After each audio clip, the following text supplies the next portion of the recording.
2023 को शुरू हुई मणिपुर हिंसा ने लगभग 200 लोगों की जान ली। कई महीनों बाद मणिपुर में शांत माहौल का दावा करने के साथ अब सीएम बीरेन ने एक बड़ा ऐलान किया है। 1961 के बाद राज्य में आए लोगों को बाहर निकाला जाएगा, चाहे वो किसी भी जाति या समुदाय के हों, उन्हें बाहर किया जाएगा। हिंसाग्रस्त मणिपुर में इस ऐलान का आखिर क्या असर होगा? क्या कुकी मैतेई समुदाय में चल रही तनातनी इससे खत्म होगी? चलिए जानने की कोशिश करते हैं। नमस्कार, मेरा नाम है मेघना सचदेवा। पहले ये समझ लीजिए कि मणिपुर के सीएम ने अपने बयान में क्या कुछ कहा है।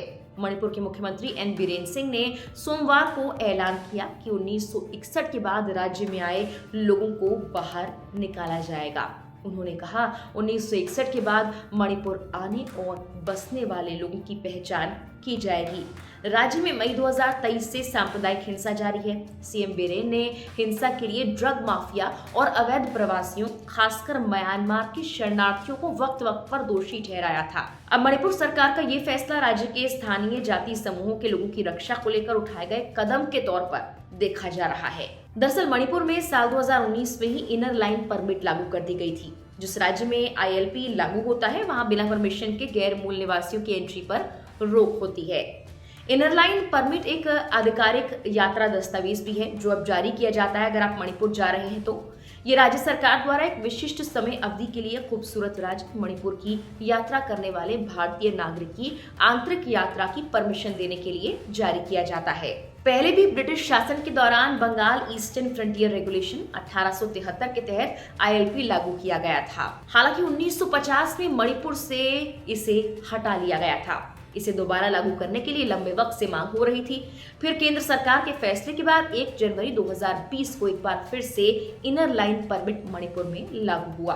राज्य सरकार ने 2022 में आईएलपी के तहत प्रवासियों के लिए 1961 को बेस ईयर माना था। राज्य में 1961 से पहले बाहर से आए लोगों को मूल निवासी नहीं मानने का प्रावधान भी कर लिया गया। अब बात कर ली जाए कि सीएम के इस ऐलान का राज्य पर आखिर क्या प्रभाव पड़ सकता है, तो बता दें कि राज्य के तमाम राजनीतिक और गैर राजनीतिक संगठन सरकार के इस फैसले की आलोचना और विरोध पिछले कई सालों से करते आ रहे हैं। हो सकता है कि बेस ईयर को लेकर एक बार फिर से विरोध के स्वर तेज हो जाए। पूर्वोत्तर के 3 राज्यों अरुणाचल, नागालैंड और मिजोरम में भी पहले से ही इनर लाइन परमिट प्रणाली लागू थी। मणिपुर के तमाम संगठनों का ये दावा है कि राज्य में बाहरी लोगों की आबादी लगातार बढ़ रही है। इससे मैतेई समुदाय का अपना वजूद खतरे में नजर आ रहा है।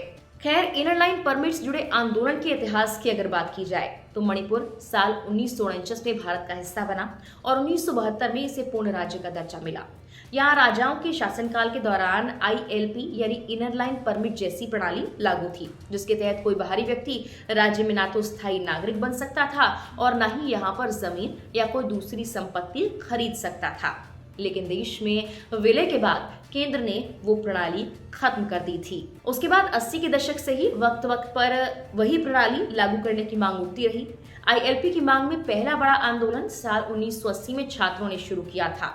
उस साल अप्रैल में पुलिस फायरिंग में 2 छात्रों की मौत भी हो गई थी। तब से हर साल अप्रैल में वहां इस तरह के विरोध प्रदर्शन देखने को मिलते हैं। संयुक्त समिति के लगातार विरोध प्रदर्शन के बाद एन बीरेन सिंह सरकार ने 23 जुलाई 2018 को विधानसभा में मणिपुर पीपल्स प्रोटेक्शन बिल पेश किया था।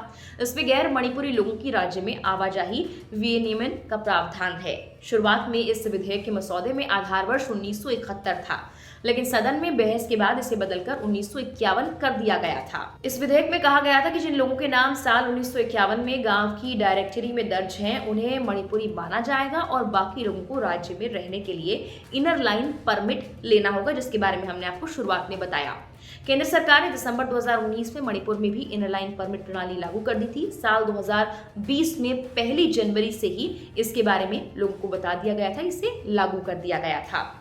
इस प्रणाली के मुताबिक मणिपुर के स्थानीय निवासियों के अलावा दूसरे तमाम लोगों को राज्य में प्रवेश करने और रहने के लिए आईएलपी लेना होगा।